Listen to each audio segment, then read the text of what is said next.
Really close.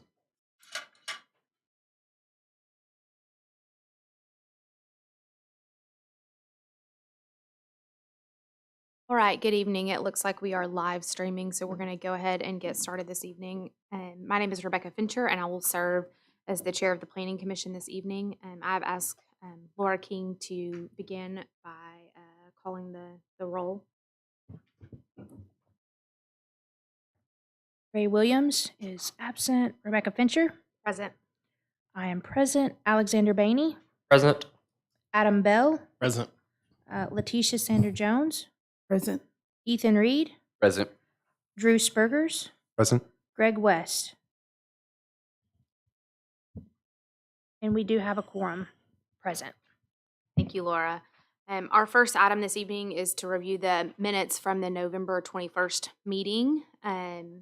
So I will give the commissioners a moment to do that. You did receive those in advance, so if I could entertain a motion to approve. So moved. Is there a second? I'll second. All in favor? Aye. Any opposed? All right, the minutes from the 21st of November stand approved. For those that are tuning in tonight, the Conway Planning Commission makes recommendations to the City Council on public hearing items. Items reviewed on the agenda will be considered by the City Council as early as January 10th, 2023. Yes, we are getting ready to enter into a new year. Items not approved by the Planning Commission may be appealed to the City Council within 30 days of the date of the Planning Commission denial, with exception of decisions made by the Planning Commission acting as the Board of Zoning Adjustment. With that, we will begin our agenda for this evening. And so there is a subdivision review, a request for waiver to allow reduced setbacks for minor subdivision, elite subdivision. The floor is yours, sir. Thank you. Good evening. This location is 134 Beaver Fork Road. It is within the planning area boundary. What the applicant is requesting is a waiver to the subdivision regulations to allow for a front building setback that's less than 25 feet. The actual setback is 9.5 feet. The building is already existing on the parcel. You'll see where they're wanting to split this. If you're looking at the screen on the right side is tract 1 and then tract 2 on the left. We've looked over this. The comprehensive plan designates the site as single family. Beaver Fork Road is classified as a major arterial. The building requiring a waiver is existing, and if there's any new construction, it must meet proper setbacks as outlined in the subdivision ordinance. We would recommend approval of the waiver, given that the building is existing and this is no detriment to the area. Questions?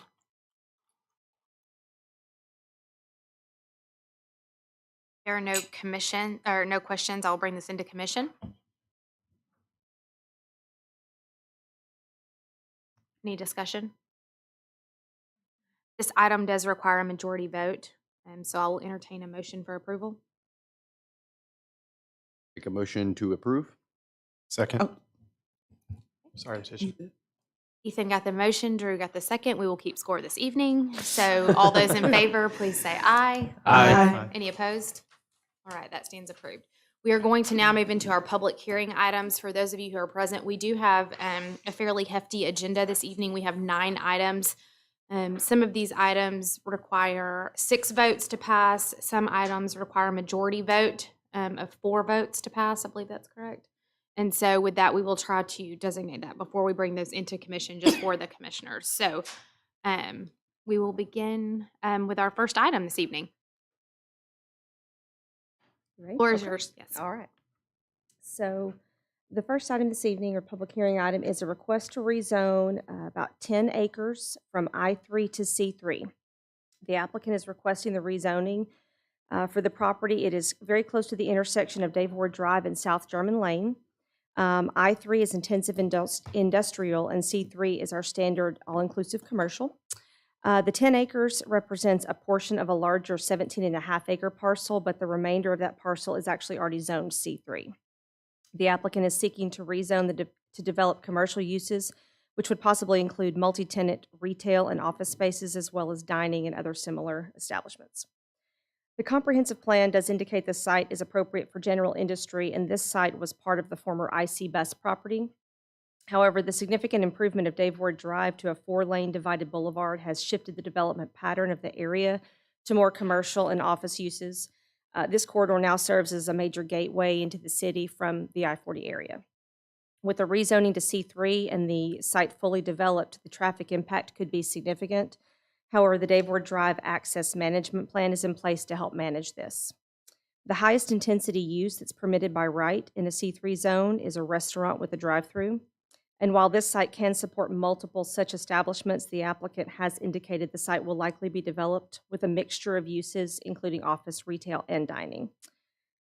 Staff has had a preliminary feasibility meeting with the applicant, though no formal plans have been submitted for review at this time.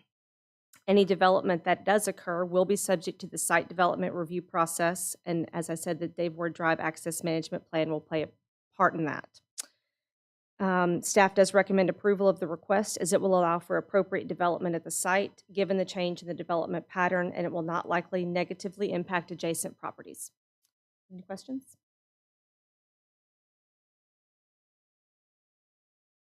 Does not appear there are any questions at this time. So we will open this up for anyone to speak in favor of this.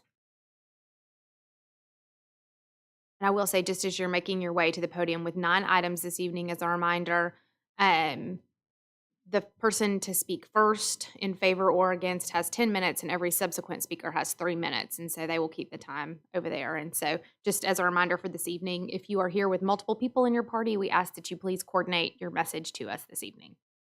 Good evening. My name is Brad Peterson with Craft and Toll Engineers. We're representing the applicant. I'm just happy to answer any questions. As staff has indicated, there's no definite development plans. Does include a mixture of variety of uses, allowed within C3, possibly self-storage or builder warehouse, office, showroom type development. We're aware of the access management requirements, and staff has advised us to consider cross and shared access to the property. Be happy to answer any questions that you all have. Any questions from the commission? Okay. I should have asked you, I failed to do so. Can you go ahead and state your name and address just for the record? Oh, he did? Okay. I don't think he said his address. I don't think. I'm sorry. I forgot to do that. No problem. Yeah, Brad Peterson, Craft and Toll Engineers, 10825 Financial Center Parkway, Little Rock, Arkansas. Okay. Thank you. I'm sorry about that. Is there anyone else to speak in favor of this request? Anyone to speak in opposition to the request? With that, I will bring it back into commission. Commissioners, any discussion on this item?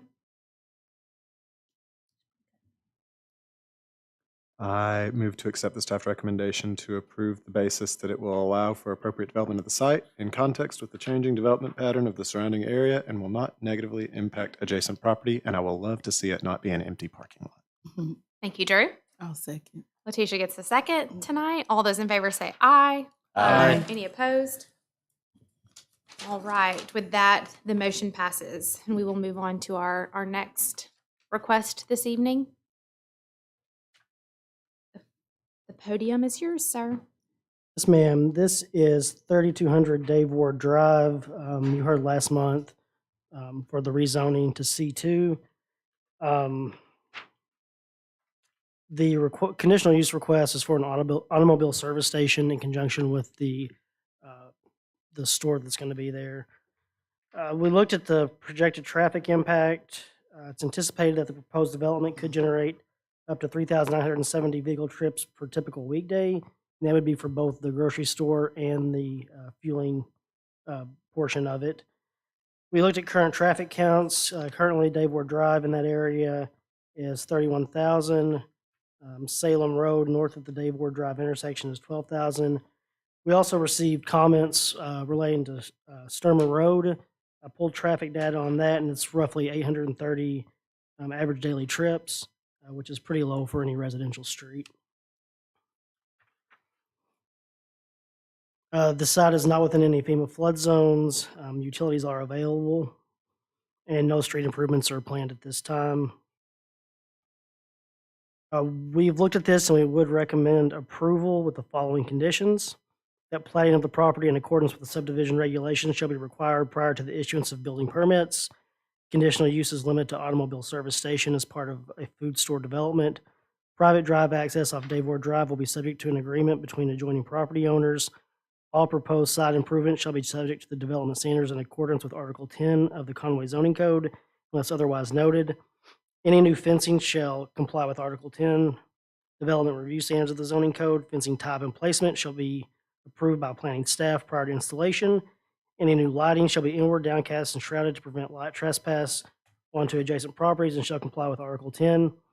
All signage shall be permitted and installed in accordance with Article 1301 of the Conway zoning code. No variance of any kind may be subsequently requested. Upon development review approval, any expansions or additions to the fueling structure as well as any changes to the use shall require an amended or new conditional use permit. The conditional use shall automatically expire if the approved use ceases for more than 18 consecutive months. The conditional use shall become null and void if construction for the site is not commenced within 18 months of approval. With the approval of the conditional use request, permit number 1154 shall be revoked for 3200 Dave Ward Drive and replaced by this new permit. And development of the use shall be arranged in a manner to provide adequate buffering and screening to adjacent uses. The planning director shall be empowered to determine, in consultation with the applicant, appropriate screening and buffering requirements. Questions? Thank you for that. Any questions? Looking at public comment that we received about this, any concern about Sturmer? Traffic count on Sturmer? What? I don't see that it should generate a lot of traffic on Sturmer, given where it's located and how you would access it. And my understanding here is we don't have anything, the commission nor city council have anything to do with further improvements to Sturmer. Let it just be stated for the record that we listen to public comment, we hear them, and we also agree that Sturmer needs sidewalks. I feel good. Thank you, Drew. I do have one question. Is there a recommendation? Like, I also understand the concerns that they have about Sturmer. Is there any recommendation on the best way for them? Do they just need to contact the city about their concerns? So we're just determining proper land use. We don't have anything to do. Correct, yeah. They are asking for improvements on Sturmer, and yes, they would contact the transportation department. Thank you. Any other questions? Right now, we're going to ask you to give us just a moment. And is there anyone to speak in favor of this request? Sarah Hopper with Harps, 918 South Gutenson, Springdale, Arkansas. And this is our application in conjunction with a grocery store that we're asking for a conditional use permit. Any questions for Sarah this evening? Okay, thank you. Anyone else to speak in favor of this request? Anyone to speak in opposition?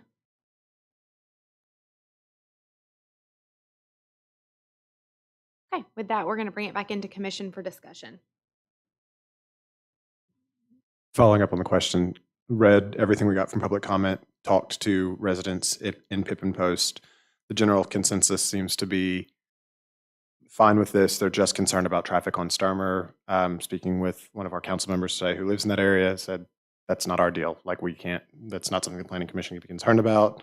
It's a fair concern. Sounds like the answer is that Pippin Post Neighborhood Association, et cetera, should just reach out to the city on that. That's beyond our control. And so we're looking at, is this appropriate use? That's what we're voting on. I think that's really good for public comment. I just think, just for our knowledge, what communication goes back to the those that express public comment on, maybe where they can direct their inquiries.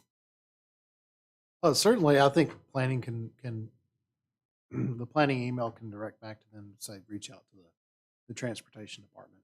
I just with those think, concerns. yeah, because I think everyone agrees with everything that's been said. How do we direct the inquiries to the right place? Okay, so as long as that's noted in the minutes, I think we're probably solid from a commission standpoint. If there's no other discussion, I would entertain a motion this evening. Make a motion to approve. Second. Alexander with the motion, Ethan with the second. All those in favor, please say aye. Aye. Any opposed? That did require a majority vote and does pass this evening. With that, we will move on to item C for the agenda.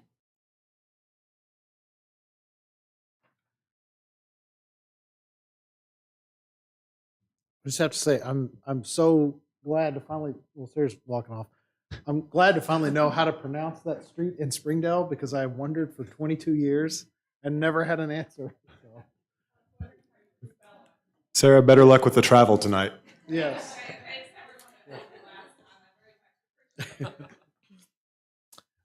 This item is a request for annexation of a 6.05 acre tract just west of the Conway Corp water plant up on the very northwest side of town. This is being sought to help accommodate some needs of Conway Corp and in conjunction with the agreement with the property owner in that location. We don't anticipate that this would result in any increase in traffic as the use will remain the same. They're seeking to annex this as A1 agricultural. That is currently the current use is consistent with that. We anticipate that it won't change in the future. None of the property lies within the floodplain. The applicant is requesting police protection, fire protection, street maintenance, and the ability to connect to Conway Corp utilities. The request complies with the ordinance 02277, which specifies procedures. Even though this isn't the entirety of that tract, the resulting tract that they're annexing is over 5 acres. And staff was able to determine that this is not being done to subvert the provisions of the subdivision regulations. And so in that ordinance, it provides allowance for annexations in that vein. So based on it being recommended by Fire, Conway Corp, our department, and transportation staff recommends approval of the request. Any questions?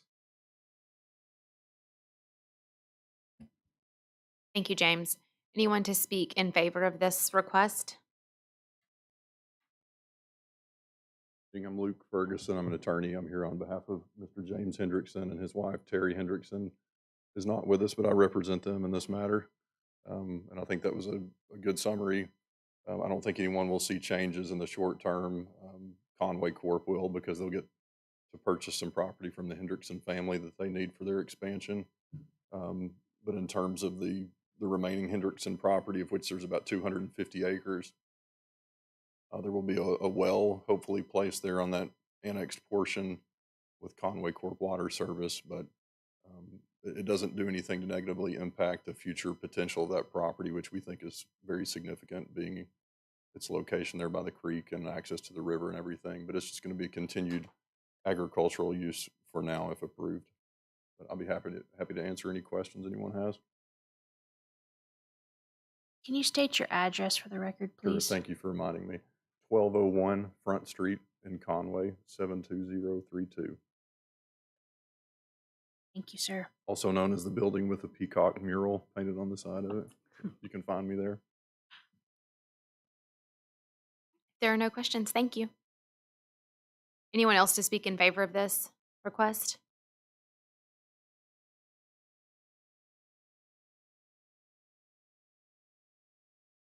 Mark Ferguson, Conway Corp., 800 South Harkrider. I'm speaking in favor of this annexation because, like it was stated, this will help our plans to expand the water treatment plant to better serve Conway. Thank you. Anyone else to speak in favor? Anyone to speak in opposition this evening? Seeing none, I will bring it back into commission. Commissioners, any discussion?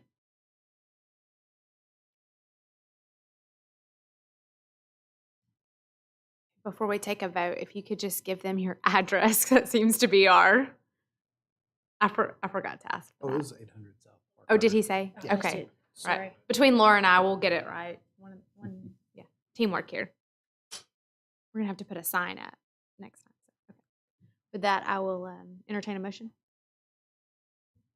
Make a motion to approve? Second. Ethan with the motion, Drew with the second. All those in favor, please say aye. Aye. Anyone opposed? That did require a majority vote and does pass this evening. With that, we will move on to item D on the agenda.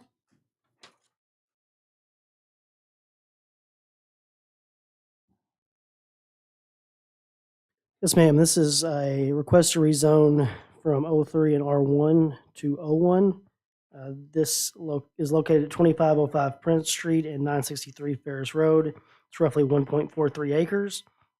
They're requesting the rezone to O1, which is the general office district. Adjacent zoning is north. There's the PUD, which is the Walmart Baker subdivision. There's R1 to the south, O1 to the west, and then O2 and R1 to the east. There's existing a 1,736 square foot single family home with an accessory structure.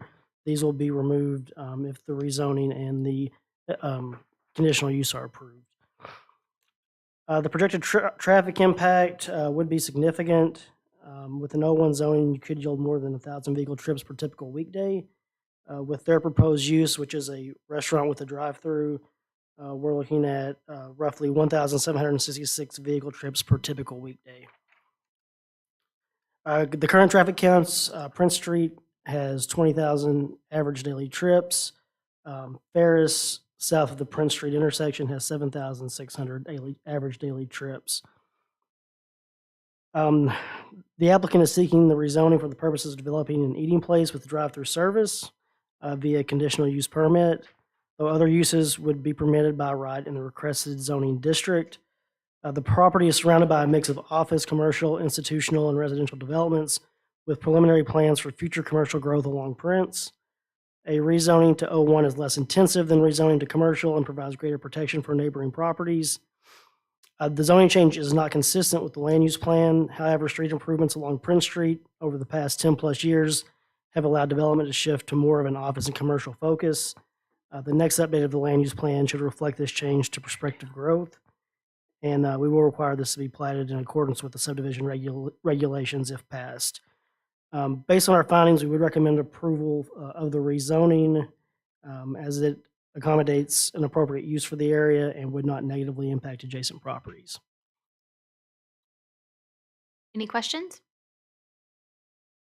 I have one, and just as it pertains to some of the comments that we received. Mhm. On page 26, it's showing the kind of the rough plat of the structure, and kind of faded. There is looks like roadway structure going into the interior of the landlocked property. Is that like future plan? It is. They've worked with the adjacent property owner in their project, so that kind of shows how they're going to share drives and circulate traffic to there. Okay, so that is part of the plan, is circulating traffic to come out onto Ferris. Correct. Okay, thank you. Any other questions? Thank you. Is there anyone here to speak in favor of this? Come on up. Name and address, please. Landon Sanders, 306 Salem Road, so here in Conway. I'm here on behalf of WAB Venture. They're the applicant, and I'm a lawyer here in town. I think Ryan did a good job summarizing the rezone part of this. To your question there, yeah, there's 2 points of ingress and egress here. The applicant, before I was involved, was working with the city. That southern lot there is the residential lot, and they're under contract for that, so they can provide that second point of ingress and egress and work with that adjacent owner there to the west. You know, the one of these parcels that's actually on for conditional use today is actually already O1, and so just these two are the only two that needed to be rezoned. I think it's consistent with the surrounding area. To the north, it's PUD. To the east there, it's O3, I believe, and to the west, it's all O1. But to the south, of course, there's the residential area for which, you know, we're prepared to provide barriers and everything to make sure that we accommodate the neighbors. But that cross access there into the adjacent property, that's what you're referring to, and that was we tried to accommodate them and accommodate the city by working that out with the residential owner there. So anyways, with that being said, I think that Ryan did a good job. You guys have any questions for me on the rezone part of this? No? Drew, no questions? Okay. All right. Well, we still have the conditional use part, but. Thank you. Anyone else to speak in favor of this evening? Anyone to speak in opposition? Good evening, sir. Roger McDougall, address is 905 Robin Moore Circle here in Conway. I own the property that is the R1, that is 959, right next to where we're talking about here. I will just say, I don't know that I'm in total opposition. I think I have some concerns that are valid. One being the way that that property is, if you can kind of see on the outline up there, there is a shop building toward the back of my property in the house. Ferris Road drains. The drainage drains toward the house and toward the back of the property, and it drains from the other side going to there. So I've had two situations in the last year that the water's got so high because of the drainage that it's got up in my shop building. And they're talking about maybe doing like a berm or doing something there. To me, that's a grave concern, because when we have a lot of rain, which we do every once in a while, it just is going to kind of dam up on me there. The other concern I have is where we're talking about bringing in that egress onto Ferris, is right there adjacent and swinging right next. That through traffic that we were talking about is going to be coming right there, right to the side of my home there. So, you can imagine if your house was there and suddenly a drive-through restaurant was there with two, we're talking Don Pepe's is going to be going there, and Whataburger's what I'm being told. So, I'm anticipating quite a bit of traffic.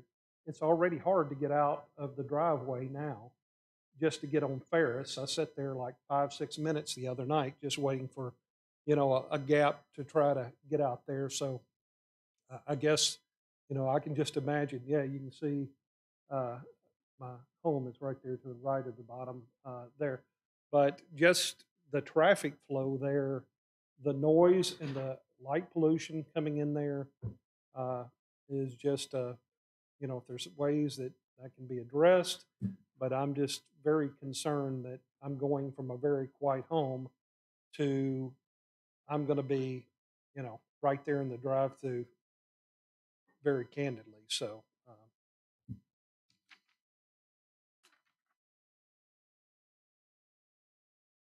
I mean, have you all talked? Mr. McDougall called today, and I missed his call. I was in court this morning, but we talked a little bit before we got started here. I think the drainage issue we can address. We have the engineering folks here, Mike Goins, and he is, I believe, addressed that a little bit with Mr. McDougall. I think that we can handle the drainage issue. As far as the lighting, I think the city is, the planning staff has recommended lighting restrictions, which that would, I think, help with the light pollution.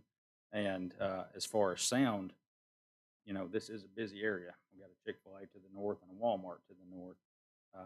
But there's things that we can do as far as, shrubbery and greenery. It's not going to really help the sound, but it'll help the site a little bit, and maybe some fencing. But we're not talking about a big commercial area. We're just talking about a restaurant. This isn't where people are going to be, congregating outside and making loud noises. But I do understand the concern as far as the sound. So and the traffic as well. yeah. So, Thank you. and I also have one more thing. Okay, yeah. If this makes Mr. McDougall feel better, on Ferris, I see that the average daily trip estimate's like 1,700 and something. For Whataburger nationally, the average daily trips is like 700 transactions a day. So considerably less than what the projection is here. I think Whataburger would love it to be 1,700 for business, but that might help a little bit. Thank you for that. I'm glad to know you thought through that. Yeah, it's just, I guess one of my main concerns is they shared with me kind of their plating and how they were doing, and I think they showed it on there. It certainly looks, and I haven't had an opportunity until just right before the meeting to see that all of the throughput coming from,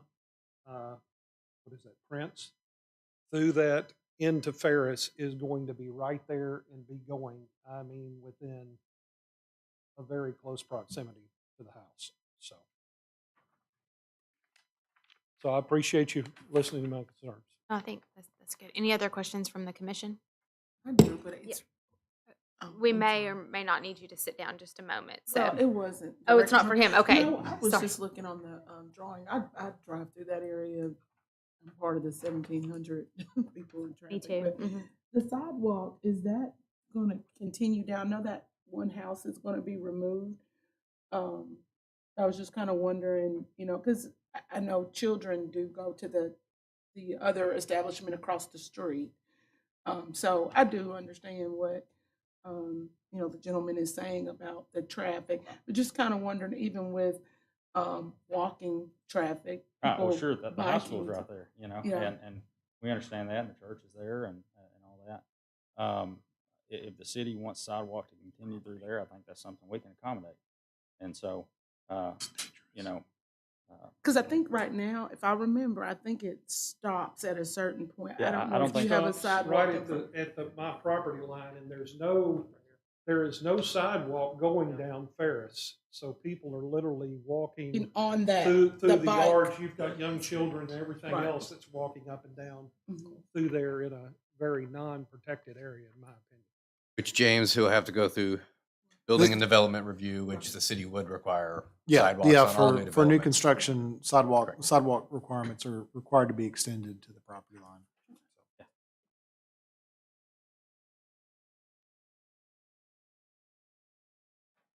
Go back to the. Yeah, this one. So I guess my question, and it may not be for tonight, is right here. This is where they're going to enter and exit, right, onto Ferris. So what's the conversation about what's going to go right there on the property line? I would suspect a landscape buffer, correct? Yeah. Yep. Okay.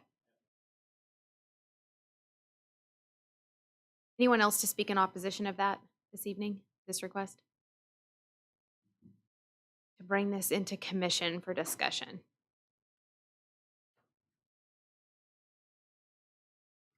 Any discussion? I have a question. And it's Yes. kind of just future. As we see more commercialization happening in this area, is it in the city's comprehensive plan that one day that commercial is going to keep stretching down Ferris?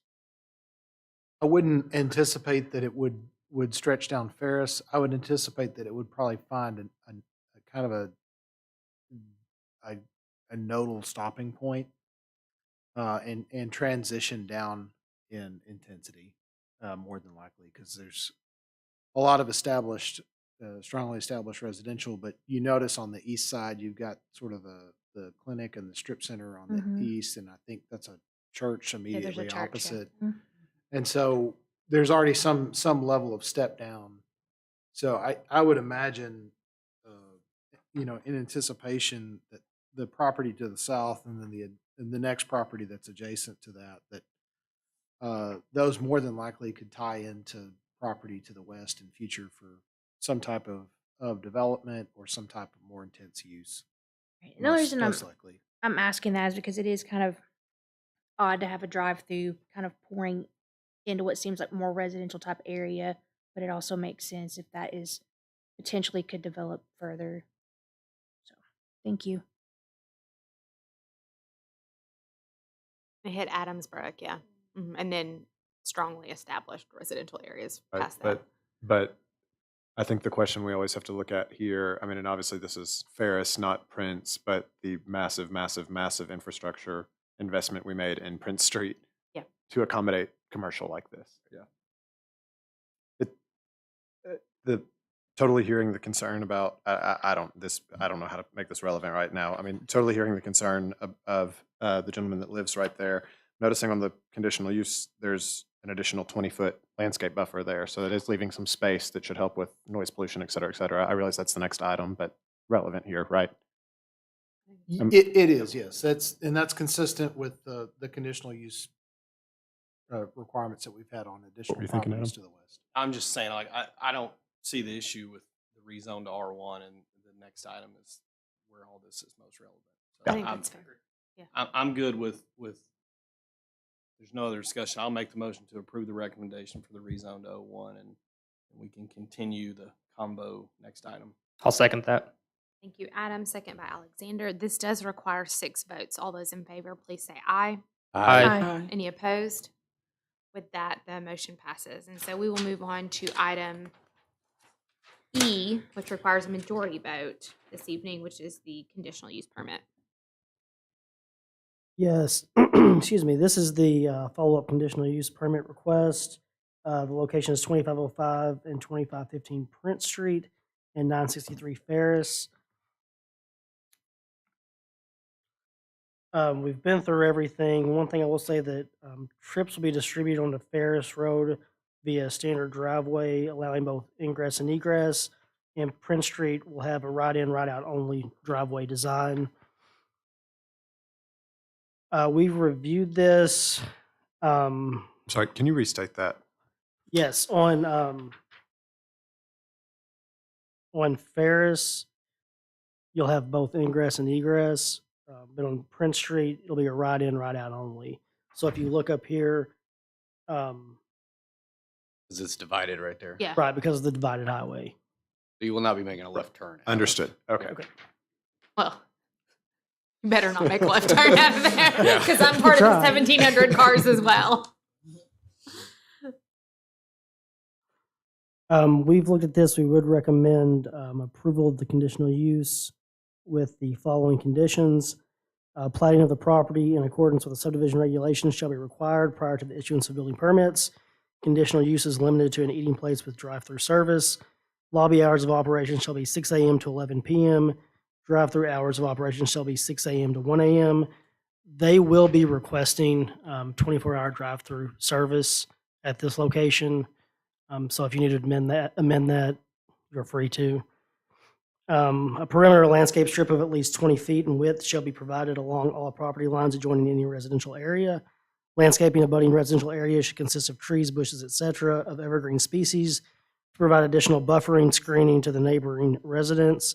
An installation diagram and list of proposed species shall be submitted for approval by planning staff prior to installation. An 8-foot wooden privacy fence shall be constructed on the south residential property line. All fencing shall comply with Article 10 Development Review Standards of the zoning code.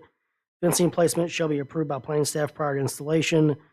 Any new lighting shall be inward, downcast, and shrouded to prevent light trespass onto adjacent property and shall comply with Article 10. All signage shall be permitted and installed in accordance with Article 1301 of the Conway zoning code. No variance of any kind may be subsequently requested. Upon development review approval, any expansions or additions to the drive-through structure, as well as any changes to the use, shall require an amended or new conditional use permit. The conditional use shall automatically expire if the approved use ceases for more than 18 consecutive months. The conditional use shall become null and void if construction for the site is not commenced within 18 months of approval.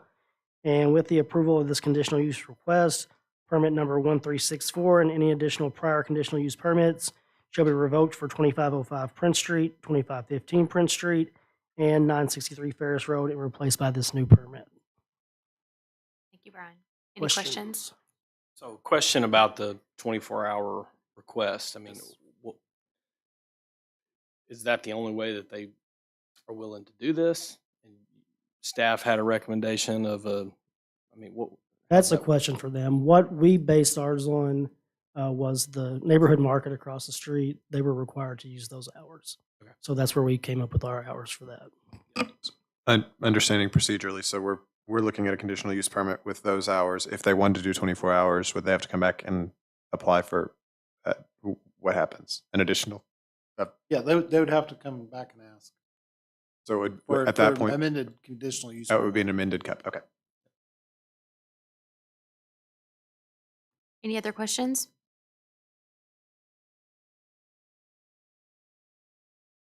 All right. I'll need you to go through the same process. Landon Sanders, 306 Salem. All right, so the big issues here with a conditional use are certainly the 24 hours and then also 20-foot strip along the bottom, the south portion there, I understand is a concern for Mr. McDougal. So this chain, Whataburger, no secret now, there are a lot of 24-hour stores for them. And there are Whataburgers going across the state right now that are 24 hours. Fort Smith, maybe Searcy, Little Rock. So Conway's a good place for one as well. The issue here, I think, limiting it to from 6 a.m. to 1 p.m. through drive-through, kind of an arbitrary number, arbitrary time.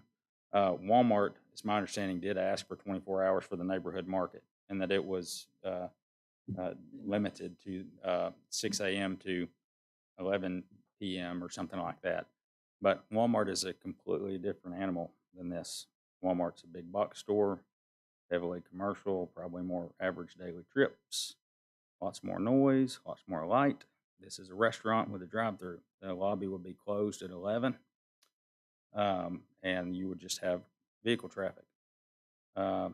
Similarly, about a quarter to half a mile up the road, there's Taco Bell. It's also 24 hours. A lot of college students go to that Taco Bell in the middle of the night after studying hard for a test or what have you. Right.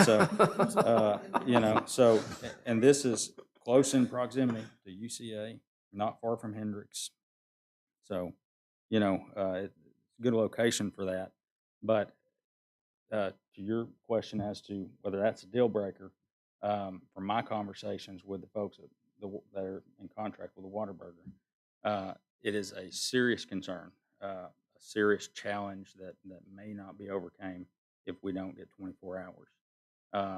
And so I don't have the authorization to say that, but that's my understanding. And so I'm kind of pushing hard for that. I understand that there might be concerns about that, but I haven't really heard any concerns about Taco Bell being 24 hours. I think there's a McDonald's in town that's 24 hours maybe. But I do understand the concerns for neighbors. If there's anything we can do to accommodate that, we want to do that. But the only thing that makes it difficult is this. There's another requirement. That's the 20-foot. Where's it at? Number 4 there. It's a 20-foot strip along the perimeter. I don't know if it will be a problem around the other perimeters, the northeast and west. I think it's more of just, I think that, it's just what abuts residential. So it's only going to be the southern portion there that abuts Mr. McDougal's property. 20-foot is hard. And the reason for that is if y'all look at that diagram, it's on page 26. Of course, this diagram was developed in conjunction with the Don Pepe's folks to the west, the adjacent property owner, and the city. We need 2 points of ingress and egress for that cross access to the adjacent property. I'm sure probably need it to comply with fire code, maybe, and then also it's just going to be a relief for traffic. Would like to point out, and Mr. McDougal this might be important for him. The folks that are leaving this restaurant probably aren't going to circle back around on the Ferris. The exit from the drive-through will come right back out to the Prince section. Possible they do, but it's kind of easy to get back out to Ferris or to Prince Street from right there. So I don't know if there's going to be as much coming onto Ferris from this. There might be more coming from like the Don Pepe's, maybe. Because somebody could circle all the way around and go back out to Ferris, but just want to point out it would be much easier to get to Prince Street. But the whole reason that this residential part was put under contract for this project was to accommodate that road. It's hard to put 20 foot there because if you move that road north and you move the drive-through north, you end up on a Conway Corp's water main, and so can't do it. It's on the utilities. And you would think, well, maybe you can just take out the parking spots there that are along that road that goes on to Ferris. Can't really do that either. You can't do that because you got to have a radius turn into the drive-through. And so there are some drive-throughs in town that are hard to get into, like Burger King on Dave Ward. It's hard to get in there. We need that radius so we can get folks that can pull in. Otherwise, we'd remove that parking right there, and you might be able to accommodate the 20-foot perimeter. But 20-foot perimeter is going to be difficult. It's going to be hard where the utilities are to move everything north. But anything that can be done will be. I'm sure that during the development stage of this, that there can be, you know, I'm looking at the picture, by the way, maybe on that strip, there could be, you know, the evergreen green and shrubbery and fencing. And I brought up to Mr. McDougal, maybe mounds. I don't know if that's appealing to the city or not. You know, something like Walgreens on Salem, kind of built up, might help. Maybe not. If it's good for drainage, maybe it might help with sound, noise, and light. You know, just everything. So, but those are the big two issues that's going to make this very difficult for this project to move forward. If the 24-hour and if that 20-foot strip aren't accomplished. I understand if y'all have concerns for it. I'm here to answer questions. Got the engineering folks here. Whatever we can do. But I wouldn't base this just solely off of what happened with Walmart. Walmart's a PUD zone. It's a completely different type of store than this. And I tend to think that Prince Street's grown a little bit even more since the Walmart was built. So, any questions for me? Well, I do want to, it's important to note that that 20-foot requirement is it's not one that's being added as a condition. That is a requirement of the zoning. So it's just being stated that It exists. it exists. It exists. Yeah. Okay. So You- it's a zoning requirement. Based on that, can you get comfortable with it on the 20-foot? I don't know if the engineers can make it work. Mike, I'm confident they can. you have some input? Again, for the record, this is Mike going.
That's right. Right. Okay. All right. We'll set that aside. So Right. we're kind of here on the 24 hours. Are there any questions about that this evening? I have questions, concerns. The floor is yours. So I do understand that the restaurant chain has 24 hours. I wasn't as concerned with the Walmart across the street, and this may be something that the planners can help with, but the other restaurants or coffee shop, do we know what their hours were approved for? Like maybe Don Pepe, like did we put a time restriction on I them? don't recall on that. I'll look it up. real And quick. while he's looking that up, I guess to your comment when you were speaking about Taco Bell, so very familiar with that. I've been in that line too, late at night. But there's kind of, and I know I'm not saying it correctly, but there's like that middle street there that kind of holds traffic. So they're not waiting out on Prince Street. It has, but for the most part, it normally doesn't. But I just don't see where a 24, it would be used if it was 24 hours. And that is I really believe the it would. concern because I could easily see that roundabout and Ferris Road. And I know we're not here to do traffic, but Right. for this portion, it is concerning. And then even with daytime usage right after school, we're not even talking about the midnight college students. Yeah. Just the 3 p.m., 3:30 traffic. Like Hey. I avoid that and I have to get children on that street, but I Yeah. figure out other ways to go besides. Hey, So, I get it. The traffic is bad on Prince Street all the time. Mornings and afternoons are horrible. so And is it necessary even the 6 a.m.? Because I know, do you guys, does the chain do breakfast? Is there, I mean, I guess I'm just trying to figure out the Well, time that it's since we don't necessary. have a Whataburger, I've never ate at one. So I don't know whether they have breakfast or not. Okay. But They have do breakfast. considering that they're a They're 24-hour chain, connoisseurs. I would think so. But as far as the concern about backing up onto Prince, don't think that's going to happen. And I'll tell you why. While the building is kind of set pretty close to Prince, kind of like Taco Bell, Okay. that drive-through goes back, I think, a little bit further than the Taco Bell does. James, does that seem accurate? I think it is. Sorry, I was He's looking looking up at the hours of hours. operation. Come on, Sorry. James. So No, I'm sorry. What was the I question? He think was that saying that I think the rest- drive-through is set back further than Taco Bell's drive-through. Well, and you would back up through, or Taco Bell just shoot straight out to the side street. You would back up into the parking lot Yeah, first. this here. this would have a lot of stacking. Yeah. So I think you've got the hours for us. Approved for the restaurant going in on the property adjacent to the west are 6 a.m. to 11 p.m. There's no distinction for the drive-through versus a lobby or an eat-in. It's just hours of operation. That's how it was Do stated. they have drive-through? They will. Okay, all right. And I think it's probably fair to say there was no request for additional hours outside of that either. Accurate. Yeah. That is Yes. So accurate. I think Right. the That's- point here, maybe, I don't want to put words in your mouth, but much like we talk about the transition on zoning, where we go from, whatever to whatever, depending on insert zoning code, the question may be about the 24 hours. So as you go down Prince Street, where does that 24-hour availability transition and who makes that decision? So maybe, I don't know if there are comments from the commissioners on that. Yeah, so this is maybe a question with how staff works with the applicant, but I assume you all in your recommendation knew of the requests to be open for 24 hours? Correct. Right. And so is it fair to say that staff wouldn't support this if it had to be 24 hours? I think staff would say those matters are good for the commission to take up and answer. Yeah, fair. Okay. Very political mean, answer. I was about to say, James the politician there. I'll tell you where I have concern with the 24-hour, especially since Walmart had the same request and didn't grant it. I don't like the thought of it. Just me. Before we discuss it more, should we hear any other public comments since we're still in that stage? We probably should. I think so. We probably got a parking lot of things to bring into commission. So I think the 24-hour, I think we've somewhat at least addressed for this evening the 20-foot. Is there anything else you want to? No, I'll just say that if we might hear otherwise here in a minute, but I have not heard any negative comment towards the 24 hours aside from our packet. So that's the only thing that I've seen that addresses that otherwise. And I've made my piece about it being compared to Walmart. So Okay. anyways, Thank you so much. We Thank you. appreciate it. Anyone else to speak in favor of this request? Anyone to speak in opposition? Mr. McDougall? I suppose we've got his address and name, so we're good there. Well, I feel like this just keeps getting better and better for me tonight. I think the two big things here is the 24-hour, and here's what I would ask you. My children live in this house. My sons live in this house. I have family there. Would you want 24 hours right next to your home? I mean, we went and bought this house. We've renovated it. I have spent a lot of money renovating it. And I've got my sons living there. And now, all of a sudden it's going, the 20-foot setback, if you look at the diagram that I think y'all had up there, where's it at? Because right there, it's showing the property line that it's looking by that. If it's to scale, you're 2 foot off my property line. There is no buffer. So if that's a requirement, that would seem to be a big problem. And the 24-hour, listen, I'm as pro-progress in this city as anything. Excuse me. But I also don't want my property to be devaluated, and then my kids, we can say nothing's going to happen, but as you pointed out, there are times of the day the traffic load is not only past my house, it's almost all the way down to Ferris backed up. And it's been that way several days. So the property there, again, and I've shared with them, listen, I'm open to having a discussion. If you look at my piece of property that's there, it's almost kind of like an island on that whole area that's everything else around me is commercial now. And I know, my neighbors to the left of me had some concerns about the 24-hour when we heard that. So again, I just would ask that you take in consideration, if it was your home, how would you feel about it? And, appreciate you listening to my concerns. Thank you, Mr. McDougall. Anyone else to speak in opposition? That, I know we kind of had a little bit of commission discussion earlier, so that was my fault for getting us off track. I apologize. So we'll bring it back into discussion and maybe we can kind of continue a little bit. So we've at least, is it fair to summarize and say that the 20-foot requirement is just a part and so exists? So I'm not really sure that that's something we need to talk about unless anybody feels differently. No, but their site plan would have to, if you're concerned, their site plan would have to be redone. Yeah, It is absolutely. not Yeah, meet code.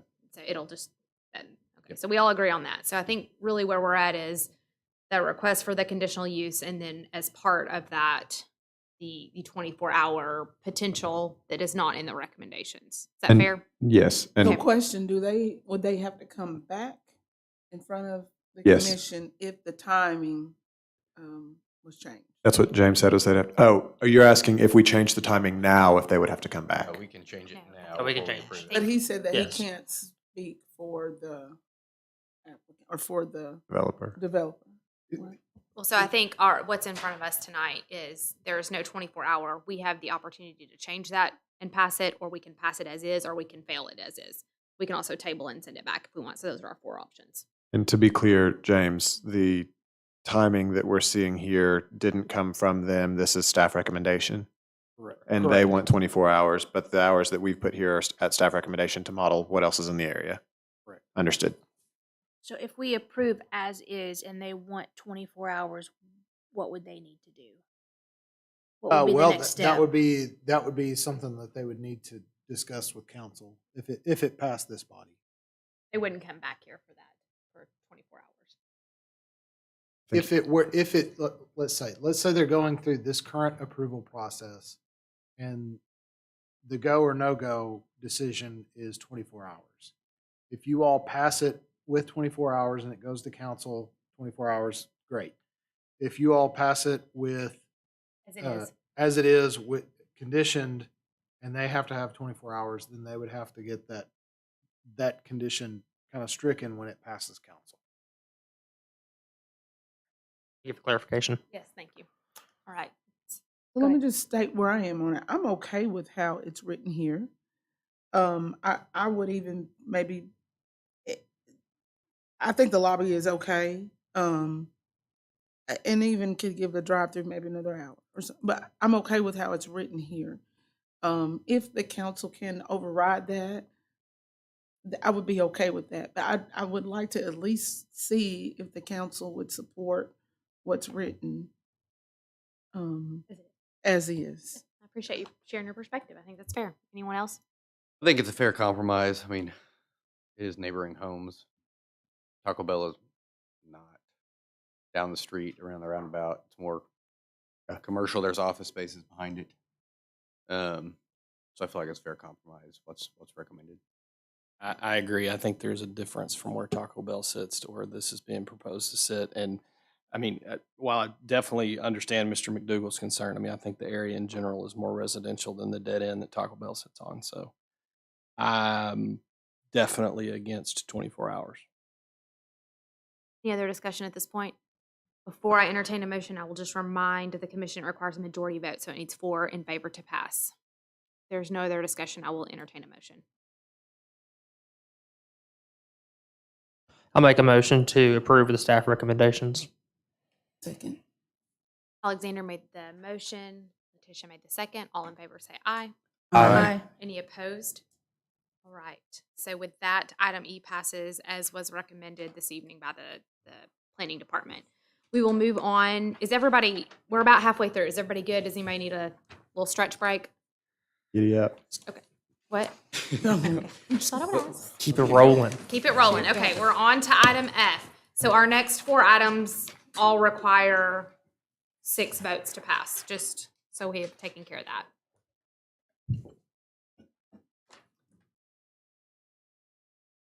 I will just say, I do not see, it appears that our, I don't know what you would call this, audience is clearing this evening. So I do not know if that helps with efficiency. I will say it is 7 days till Christmas. So the floor is yours, James. Keep it short, apparently. There's nobody else here but us and our friends streaming live. So Yes, so this first item is for legalizing accessory dwelling units. As we talked about last month, we've got an existing loophole for manager and caretaker residents that has been started to be utilized. Additional accessory dwelling units are permitted in Old Conway. So this would close the manager caretaker loophole and then set some standards for accessory dwelling units. I'll say this is something that is increasingly a tool that is utilized by cities across the U.S. as we deal with issues of affordability. This is a way to address housing affordability in a way that actually gives an individual property owner a way to reap the benefits, so that it's not necessarily an out of town or an out of state landowner that is benefiting from constructing additional density within a community. It's also what we call a form of invisible density, because when you drive by on the street or walk by on the street, it still looks like a single family home. It is in fact a single family home. There's just an additional unit in the back. So What brought this on? I know you've mentioned loopholes several times, but what is the thing or things that was happening that was like, oh gosh, we really need to look at this? I realized that they were being, that the manager caretaker residence thing was occurring, and then I was like, oh, this really needs to get addressed, and I was really concerned about addressing it before I left as well. So the out of state people buying, is that what you're saying? No, just realizing that there are no regulations on accessory dwelling units currently because of the manager caretaker loophole. So there's really no parameters on them as it exists right now. So making sure that we had some good, decent parameters in terms of how they would be constructed and relationship to the structures and parking and all of that stuff. It is happening right now. Yes.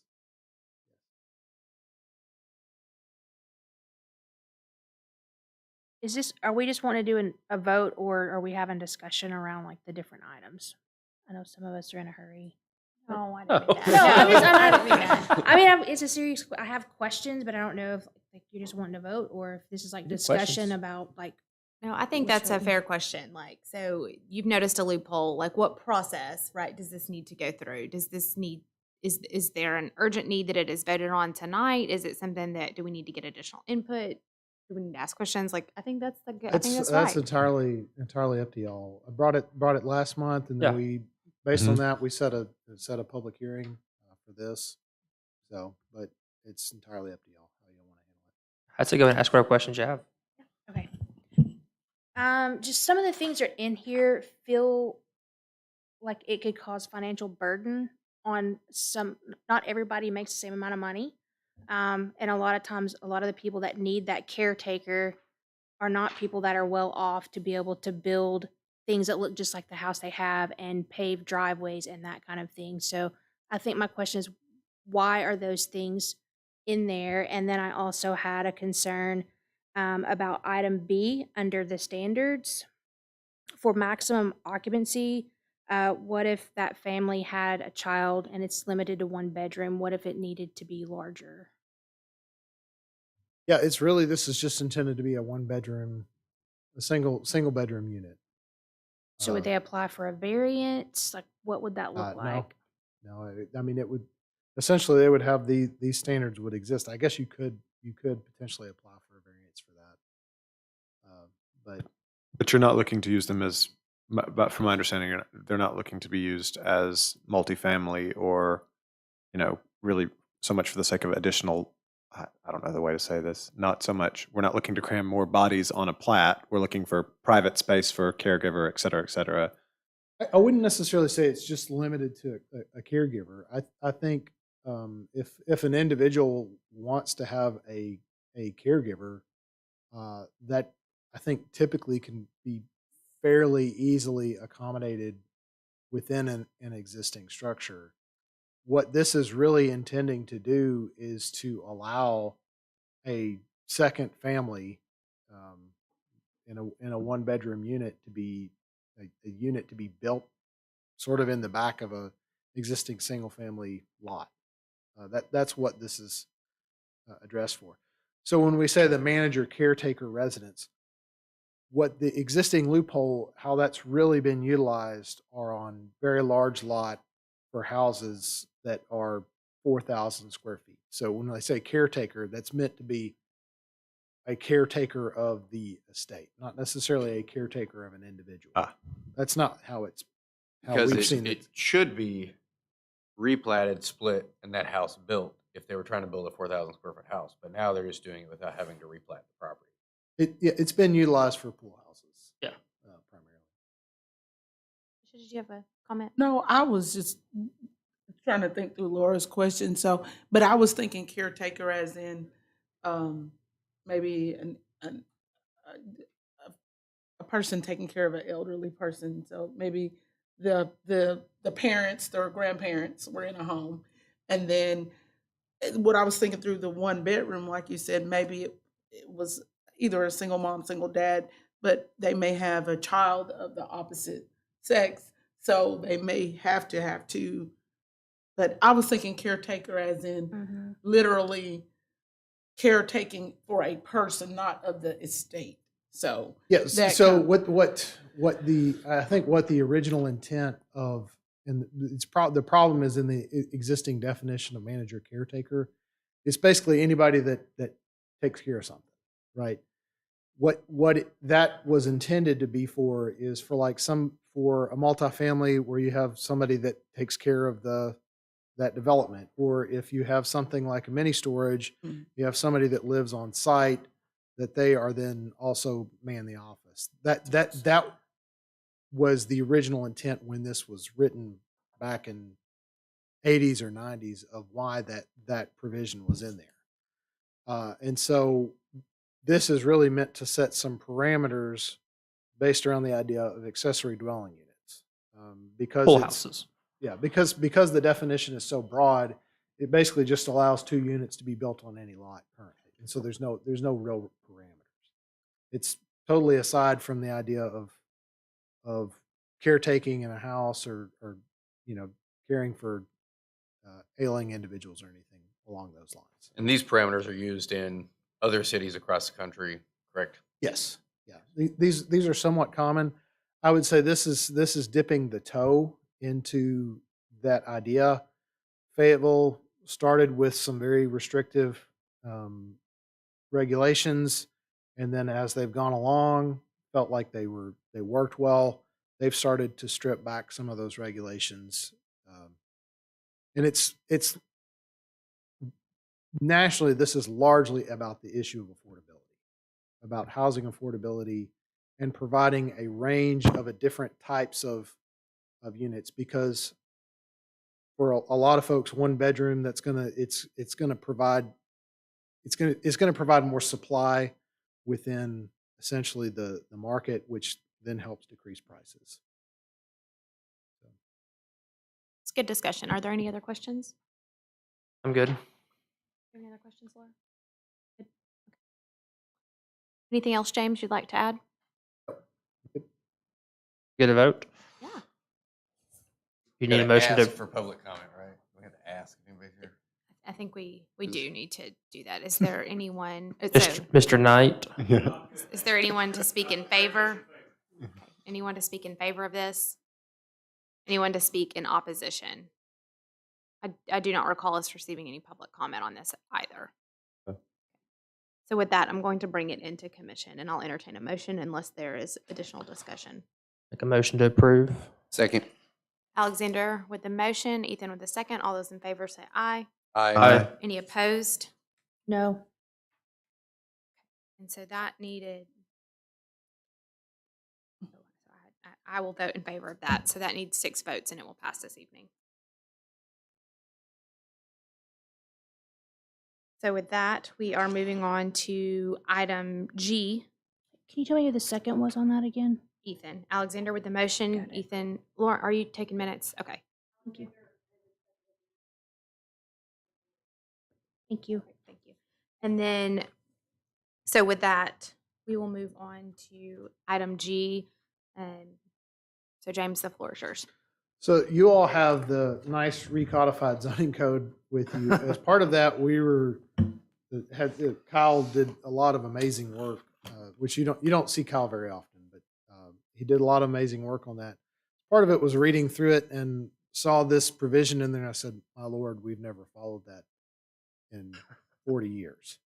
And so, typically, when I see a provision in a code that we've not followed, I'm not sure that it really provides a great deal of protection, because there's only 2 campuses that have hospital services in town, and one of them is out at the edge of town and isn't near any residential. The other is currently in an overlay district that's more protective than this. So this really serves very little use. Little purpose. So asking y'all to remove it, in essence. Are there any questions for James? No, sir. Is there anyone to speak in favor of this? Is there anyone to speak in opposition? I will bring this back into commission. I will need to recuse myself from this, and this does require 6 votes to pass. I'll make a motion to approve. Seconded. There is a motion by Drew, a second by Alexander. All those in favor, please say aye. Aye. Any opposed? I don't think the chair will need to vote, but if you need it for the minutes, I need to abstain from this. With that, we will move on to item H. James, the floor continues to be yours. Yes. So in 2011, there was an ordinance that essentially replaced the Board of Zoning Adjustment with the Planning Commission. I'll say that this is likely not in conformance with state law. So what the intent of this is to rewrite this to reestablish the Board of Zoning Adjustment. What that practically means is that when you hear variance requests, you all will close the meeting as the Planning Commission and open the meeting as the Board of Zoning Adjustment. So it's not really practically going to change a whole lot, but it will then be consistent with how I've been told to interpret state law.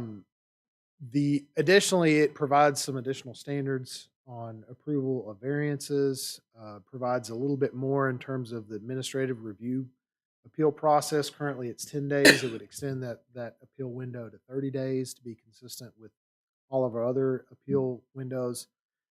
It additionally allows for, if you look at Section 705, it allows for administrative waivers. So the first of these, what we talked about last time, was area requirements, basically a 10% rule that, let's say that the setback is 25 feet.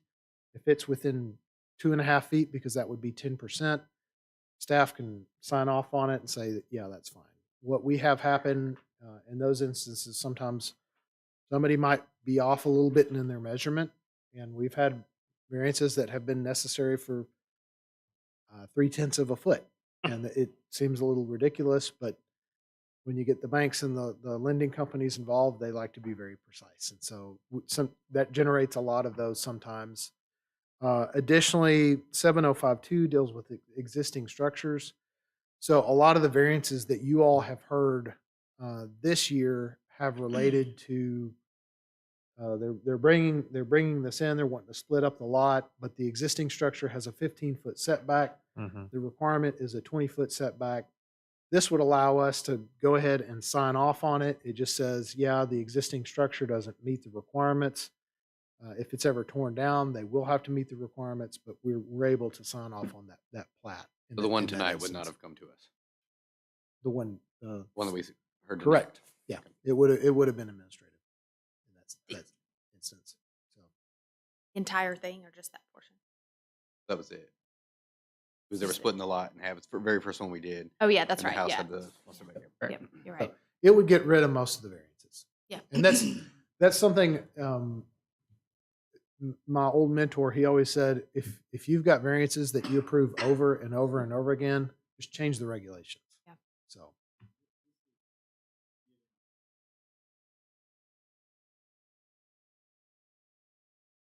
we still have a decision to make. Correct. Correct. Perfect. And these decisions have to be reported to the planning commission as well. I think that's good discussion. That's good. Any other questions for James? All right. Anyone here to speak in favor of this? Anyone to speak in opposition? With that, I will bring it back into commission. I have one question for James. Under the 704 variances and special exceptions, on E, is talking about that the official has the authority to require plans prepared and stamped by a licensed design professional. What is it that gives the discretion where you decide whether that's needed or not? And I'm just kind of talking about this from a fairness to everyone that applies. How do you choose who needs it and who doesn't? If it's something that's so detailed and involved that it's like, man, that we really need something that's accurate in that sense. So let's say that we get a drawing and there's nothing on that's scaled and they're so far off. Sometimes we say, please just go get a professional to draw this. Sometimes you do have individuals that have some level of capability to actually draw a scaled drawing. And so, but by and large, I would say in the majority of the instances, we're going to ask somebody to provide a professional drawing, just simply because having accurate measurements is critical. We require that for plot plans, for building permits. So if we're granting, variances and exceptions, I would say it's going to be the exception not to require professional drawing. Thank you, James. Any other questions? Any other discussion in commission?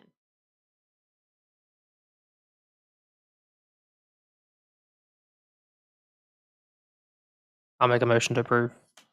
Second. Alexander with a motion, Ethan with a second. All of those in favor, please say aye. Aye. Any opposed? We are to item I this evening. James? Oh, I'm sorry. No, I didn't mean that. I just meant like, I guess the floor is still yours. Yes. At this point, you're running the board. Yes. So one of the last things that we just wrapped up a couple of years ago, we had started working with Bobby French on having a potential layout because there were some concerns on the south side of town with some of the property owners where the Western Arterial Loop or Baker Wills Parkway, some of those property owners have said the uncertainty of whether or not that being constructed, because it's been on the master street plan since 1991 in different forms. It's had different locations. It's shifted. We've gone through environmental analysis. We've gone through studies.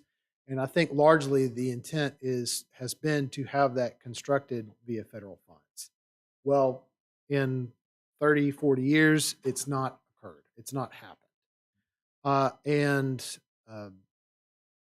It is increasingly likely that some form of development will occur out there. And so we took a look at this from a perspective of if somebody's actually going to develop the property, how would you reasonably do that? And how would you have, what type of alignment you would have? So what this is introducing, the first component of this, the primary is if it's federally constructed, federally funded, this is going to be the route. And it'll largely be on a new location. If it's not, and we have development occur and we don't move forward with federal funding in the future, how would it be built? It's basically a route of how it would be built if a developer is building it, with the intent that they would dedicate the right-of-way, build a portion of it, build 2 lanes, and then on one end at Old Military, you would have a roundabout where it would kind of dead end over there. On the eastern end with Earnhardt, it would have a roundabout in that location. and then you would utilize the existing Mill Pond Road and Round Mountain Road to get back out to the Baker Well. So it would provide a sort of an alternative option for that. That's the main reason this was brought forward. The other reason is when we went through that, we don't really have a actual true document that is the master transportation plan or the master street plan. We have a map that's been adopted that is the master street and trail plan.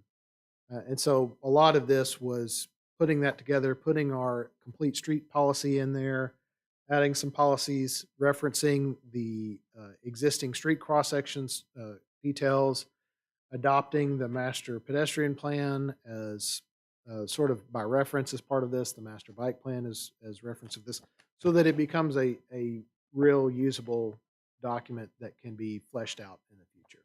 That's the other component of this. Are there any questions for James?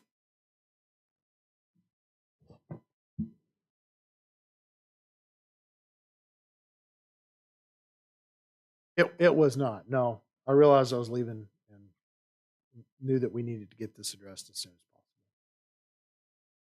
I think that's a fair question. And so if I can maybe read into the question behind the question, maybe try to be consistent with how we've handled additional things that have come here. Is that what we're? I mean, What time to review? I was just making a point. Everything else that we just approved in these last few items was on part of the public hearing last meeting. This was not. I will say this. I don't know that I would have been comfortable bringing it if this is more of a permissive. So it's giving somebody in the public an additional option. This is not doing something to advantage the city against a property owner. What this is doing is giving those property owners that are in that area an option so that they're not left kind of in limbo that they've been left in for, a long while. I guess, do we do any damage by allowing this to be approved in January? I wouldn't say so. Okay. No. Yeah, I mean, essentially, You're just cleaning up your desk. You're just tidying up with Not in a the bow, bad and we way. appreciate that. No, that was meant to be a positive thing, to be Yes. clear. Yes. Okay. So we're taking ordinances that existed here, we're taking plans that existed here, we're taking a map that existed here, we're taking some alternatives, and we're putting it into one document where it should have lived for a very long time, and it hasn't. Got it. So The only thing that really becomes more restrictive is the Oak Street ahead corridor plan that has gone through all of the. which will come before you all for adoption later on. I think it's appropriate to say, please let the minutes reflect what has been brought together in this plan that did not exist before. Is there anyone here to speak in favor? Seeing no one. Anyone here to speak in opposition? Seeing no one, I will bring this back into commission for discussion. I would move to approve it now. Yeah, I mean, I looked over when we got it Yeah. over the weekend and compared it to previous maps and things. And I don't think there's anything that needs to be tabled for next month. Well, we've all had time to read it since we've received it, so. do you feel like you want to read it, or do you feel like it's a procedural thing that we need to? I like the idea of being consistent. Just as much for the public as for us. Okay, let's do that then. I'm going to need a motion on some action. Motion to table it, bring it back next month. A motion to table this very lovely document, and a second by Adam. All those in favor say aye. Aye. Any opposed? All right.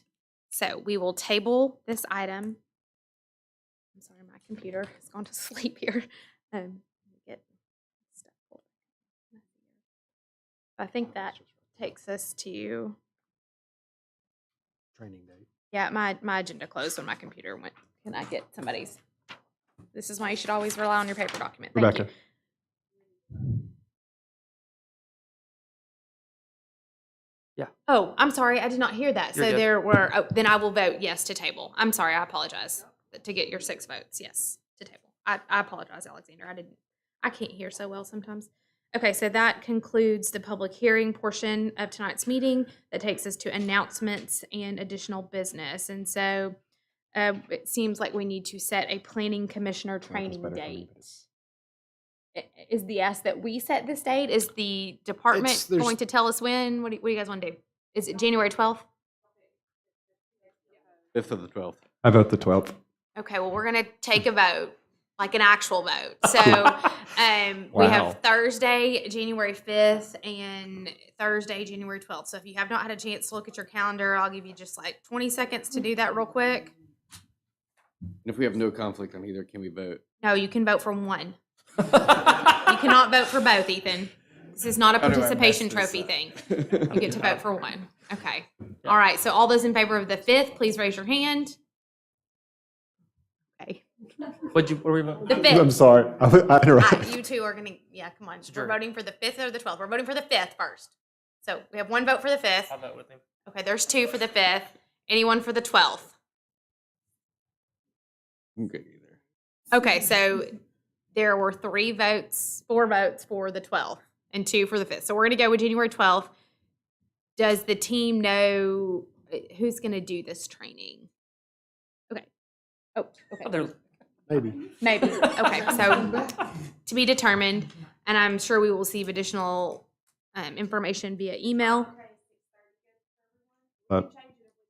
Lovely. 6:30 is good.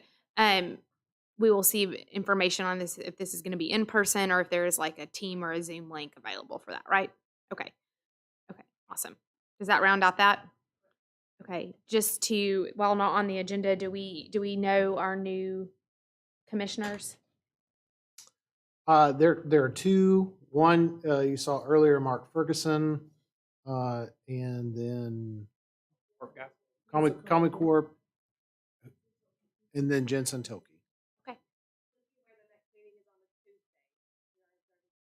The day after Emma. Yep. Okay.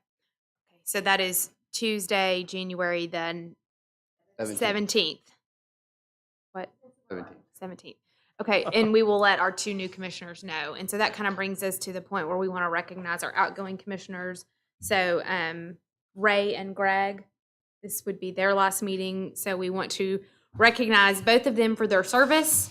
And we want to thank them. This is certainly a service to the city. So we want to recognize them. And we specifically want to thank and recognize Ray, who is dealing with some medical things right now, who served as chair and served as other leadership roles on the commission. So we want to recognize and thank her, and we'll do so appropriately at another time. And so with that, I also want to thank the commissioners. It was a hefty agenda. We were able to move through that pretty expeditiously. I want to thank those who read their packet previously for doing your homework. We appreciate the time and talent that you give outside of this meeting, not just this meeting that you give every month. So with that, I'll take a motion to adjourn.